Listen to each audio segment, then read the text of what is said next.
وعلیکم السلام، کیا حال محترم؟ اعوذ باللہ من الشیطان الرجیم، بسم اللہ الرحمن الرحیم۔ بیٹا مجھے سے بات کرا دو۔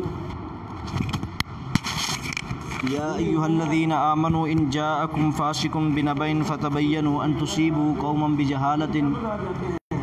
فتصبحوا علی ما فعلتم نادمین۔ صحیح بخاری کی حدیث نمبر 3175 پر منکرین حدیث نے اعتراض کیا ہے۔ حدیث کے الفاظ یہ ہیں: قال حدثنا محمد بن المثنى قال حدثنا یحییٰ قال حدثنا ہشام قال حدثنا ابی عن عائشہ ان النبی صلی اللہ علیہ وسلم، سیدہ عائشہ رضی اللہ تعالیٰ عنہ فرماتی ہیں، ان النبی صلی اللہ علیہ وسلم سحرا، بے شک نبی کریم صلی اللہ علیہ وسلم کو جادو کر دیا گیا، حتیٰ کان یخیل الیہ انہ صنع شیئا، حتیٰ کہ رسول اللہ صلی اللہ علیہ وسلم جادو کی وجہ سے آپ کو یہ خیال دلایا جاتا کہ آپ نے ایک کام کر لیا ہے، وَلَمْ يَصْنَعُهُ، حالانکہ آپ نے وہ کام نہیں کیا ہوتا تھا۔ تو امام بخاری رحمۃ اللہ علیہ نے اس حدیث کو تقریباً 7 مرتبہ صحیح بخاری میں بیان کیا ہے، اور سب سے مختصر روایت جو اس کا متن میں نے آپ کے سامنے رکھا ہے، صحیح بخاری کی حدیث نمبر 2367 ہے، اور اسی طرح 5763 ہے، اور 5765 اور 5766 اور 6063 اور 3691 نمبر پر امام بخاری رحمۃ اللہ علیہ نے ان حدیثوں کو ذکر کیا ہے۔ تو اس حدیث میں یہ بات ثابت ہوتی ہے کہ رسول اللہ صلی اللہ علیہ وسلم پر جادو کا اثر ہوا تھا۔ ہماری ام المومنین سیدہ عائشہ رضی اللہ تعالیٰ عنہا نے بیان کیا ہے، لیکن منکرین حدیث کہتے ہیں کہ ہم اس حدیث کو بالکل ماننے کے لیے تیار نہیں ہیں۔ کیوں؟ ہمیں یہ بتایا جائے کہ جب رسول اللہ صلی اللہ علیہ وسلم کو جادو کیا گیا تھا، کیا آپ جادو کے دوران وحی الہی کو پہچانتے تھے کہ نہیں پہچانتے تھے؟ پہلا اعتراض۔ اور دوسرا اعتراض منکرین حدیث کا یہ تھا کہ اگر آپ وحی الہی کو پہچانتے تھے تو کہ آپ صلی اللہ علیہ وسلم نے وحی الہی لکھوائی ہے کہ نہیں لکھوائی؟ تیسرا اعتراض، آپ وحی الہی کو جانتے ہیں اور لکھوائی ہے یا نہیں لکھوائی، کیا یہ آپ کو یاد بھی رہتا تھا کہ نہیں رہتا تھا؟ تو کہتے ہیں اس سے ثابت ہوا اگر اس حدیث کو ہم لوگوں کے سامنے بیان کریں گے، یہ اعتراض آئے گا کہ رسول اللہ صلی اللہ علیہ وسلم کو بھول جاتا تھا کہ میں نے یہ وحی لکھوائی ہے کہ نہیں لکھوائی۔ تو اس طرح بعض ان لوگوں کا اعتراض بن جاتا ہے جو کہتے ہیں کہ قرآن مجید کا بڑا حصہ جب رسول اللہ صلی اللہ علیہ وسلم کو جادو تھا آپ نے نہیں لکھوایا۔ قرآن مجید کا بہت زیادہ حصہ رسول اللہ صلی اللہ علیہ وسلم، اگر ہم اس حدیث کو مانتے ہیں، اس حدیث سے یہ لازم آئے گا کہ آپ سے بہت سا حصہ رہ گیا، آپ نہیں لکھوا سکے۔ تو اس سے بعد وہ لوگ جو قرآن کی تحریف کرتے ہیں، قرآن کا انکار کرتے ہیں، جو کہتے ہیں قرآن مجید ہم وہ مانتے ہیں جو 6666 والا نہیں بلکہ لاکھوں کی تعداد میں اس کی آیات تھی، اور بڑی کتابوں میں مثلا کافی وغیرہ میں دوسری کتابوں میں کہتے ہیں کہ وہ قرآن سیدنا علی المرتضیٰ رضی اللہ تعالیٰ عنہ لے کر آئیں گے جو اللہ تعالیٰ نے نازل کیا ہے، اور اس بنا پر رسول اللہ صلی اللہ علیہ وسلم قرآن مجید نہیں لکھوا سکے۔ کہتے ہیں اگر یہ روایت بیان کی جائے تو جو قرآن کا اعتراض کر قرآن مجید کی تحریف کرتے ہیں ان کے پاس یہ دلیل ہوگی اور قرآن کی تحریف لازم آئے گی۔ تو لہذا اس لیے بہتر ہے کہ ہم قرآن کی تحریف نہ ہونے دیں، اس حدیث کی تحریف کریں، اس کا انکار کر دیں۔ تو ہم نے کہا کہ آپ نے امام بخاری رحمۃ اللہ علیہ پر اعتراض کیا ہے حالانکہ حدیث کی تقریباً تمام کتابوں میں پہلے نمبر پر پہلا جواب تو یہ ہے کہ یہ حدیث موجود ہے۔ امام مسلم رحمۃ اللہ علیہ نے اس حدیث کو 2199 نمبر پر بیان کیا ہے، اور امام ابن ماجہ رحمۃ اللہ علیہ نے 3545 نمبر پر اس حدیث کو بیان کیا ہے، اور امام ابن حبان رحمۃ اللہ علیہ نے 6550 نمبر پر اس حدیث کو بیان کیا ہے، اور اسی طرح یہ حدیث ابو عوانہ میں بھی موجود ہے، اور مشکل الآثار میں بھی موجود ہے، اور سنن الکبریٰ بہقی میں بھی موجود ہے، اور اس حدیث کو امام بغوی رحمۃ اللہ علیہ نے شرح السنہ میں بیان کر کے لکھا ہے وقال ھذا حدیث متفق علی صحتہ، اس کی صحت پر تمام محدثین نے اتفاق کیا ہے۔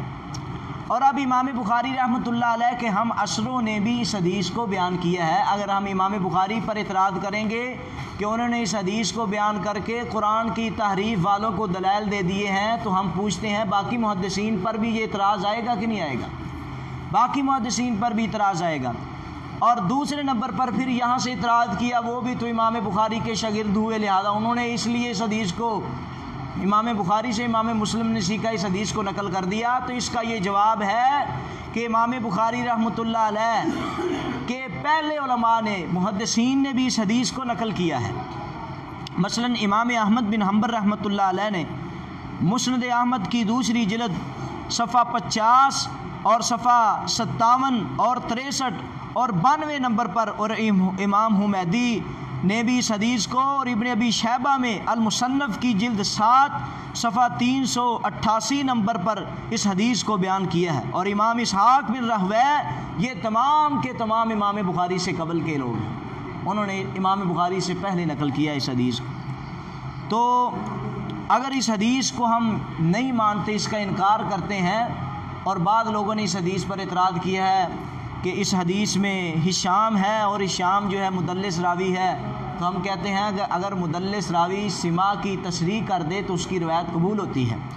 تو ہشام نے عروہ سے سما کی تصریح کی ہے، صحیح بخاری کی حدیث نمبر 3100 اگر 75 پڑھی جائے تو اس میں سما کی تصریح موجود ہے۔ اور اسی طرح عبد الرحمن بن ابی الزناد المدنی صحیح بخاری میں حدیث نمبر 5763 میں بھی سما کی تصریح موجود ہے، اور اس پر اور کئی محدثین نے اس کی تائید کی ہے کہ یہ حدیث صحیح ہے، جن میں طبقات ابن سعد کی دوسری جلد صفحہ 199 میں، اور اسی طرح سنن الصغریٰ للنسائی میں، اور مسند احمد کی چوتھی جلد میں، اور مسند عبد بن حمید اور مصنف ابن ابی شیبہ، اور کتاب المعرفۃ والتاریخ للامام یعقوب بن سفیان الفارسی کی جلد نمبر 3 صفحہ 290 پر اس بیان کیا ہے، اور سما کی تصریح موجود ہے، اور اس حدیث کے بارے میں ان تمام نے کہا یہ حدیث صحیح ہے۔ تو دوسرے نمبر پر منکرین حدیث سے ہم یہ سوال کرتے ہیں، وہ کہتے ہیں جادو نبی صلی اللہ علیہ وسلم پر اگر جادو مانے تو آپ صلی اللہ علیہ وسلم کی توہین لازم آتی ہے۔ انبیاء کا یہ وصف ہی نہیں ہے کہ ہم انبیاء کے بارے میں یہ بات کریں کہ انبیاء پر جادو کا اثر ہوتا ہے، نعوذ باللہ نبی کی توہین ہے، کیونکہ حدیث کے الفاظ ہے آپ کو بعض چیزوں کا پتہ، ایک آپ نے کام نہیں کیا ہوتا تھا، ایک کیا ہوتا تھا، تو آپ صلی اللہ علیہ وسلم جس کو کیا ہوتا تھا کہتے ہیں میں نے نہیں کیا، جس کو نہیں کیا ہم کہتے ہیں یہ دنیاوی باتوں میں ہے، دین میں نہیں ہے، وہی الہی میں نہیں ہے۔ جادو کا اثر کن میں ہوا ہے؟ دنیاوی چیزوں میں، مثلا میں نے کھانا کھایا ہے، یا میں اپنی فلاں بیوی کے پاس گیا ہوں یا نہیں گیا ہوں، اس میں نبی صلی اللہ علیہ وسلم کو خیال آتا تھا، نہ کہ کوئی وہی الہی میں خیال آتا تھا۔ دین بالکل محفوظ ہے، کیونکہ اللہ تعالیٰ نے قرآن مجید میں فرمایا ہے، قرآن کے بارے میں اعتراض کرنے والوں کو ہم کہتے ہیں اللہ نے قرآن میں فرمایا انا نحن نزلنا الذکر و انا لہ لحافظون، ہم نے اس قرآن مجید کو نازل کیا ہے اور ہم لوگ اس کے محافظ ہیں۔ اور اسی طرح قرآن سے بھی یہ بات ثابت ہے کہ انبیاء پر جادو کا اثر ہو جاتا ہے۔ یہ کہتے ہیں حدیث کا انکار کر دو، جادو کا اثر ہونا یہ حدیث سے ہے اور یہ توہین ہے، ہم کہتے ہیں توہین نہیں ہے، بلکہ جادو کا اثر ہو جانا بشریت انسانیت یہ بڑی بات نہیں ہے۔ اللہ تعالیٰ نے امت کی اصلاح کے لیے امت کو قل اعوذ برب الناس اور فلق کا ورد کرنے کے لیے رسول اللہ صلی اللہ علیہ وسلم پر جادو ہوا ہے۔ آقا علیہ الصلوۃ والسلام نے تمام امت کی اصلاح کے لیے یہ دونوں صورتیں اللہ نے نازل فرمائی آپ کے ذریعے کہ رات کو سونے سے پہلے یہ پڑھو،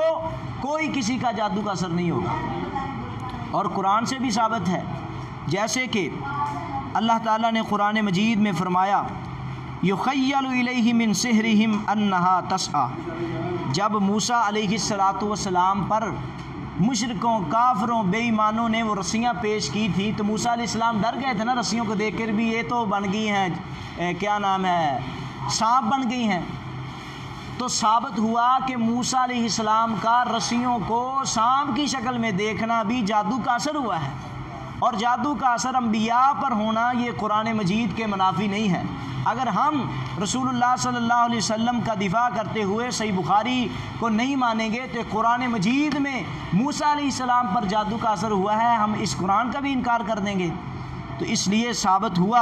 اور اب ہم ان لوگوں کو جو نبی علیہ الصلوۃ والسلام کے جادو پر انکار کرتے ہیں، ہم ان سے یہ سوال کرتے ہیں کہ آپ ایک حدیث بیان کریں، ایک حدیث۔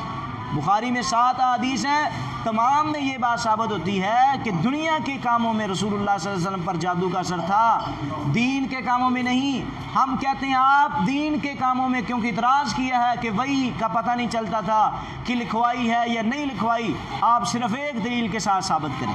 تو ثابت نہیں کر سکتے۔ اور یہ بات جو نبی علیہ الصلوۃ والسلام کو بھول چوک ہوتی تھی وہ میں پہلے بھی بتا چکا ہوں کہ آپ صلی اللہ علیہ وسلم نے کھانا کھایا ہے یا فلاں بیوی کے پاس گئے ہیں یا نہیں گئے، اس میں بھول چوک ہوتی تھی۔ تو لہٰذا اس حدیث سے یہ بات ثابت ہوئی کہ رسول اللہ صلی اللہ علیہ وسلم پر جادو کا اثر ہوا تھا، عاصم بن لبید نے جادو کیا تھا، اور اس کے بعد اللہ تعالیٰ نے محمد رسول اللہ صلی اللہ علیہ وسلم کو صحت دے دی تھی۔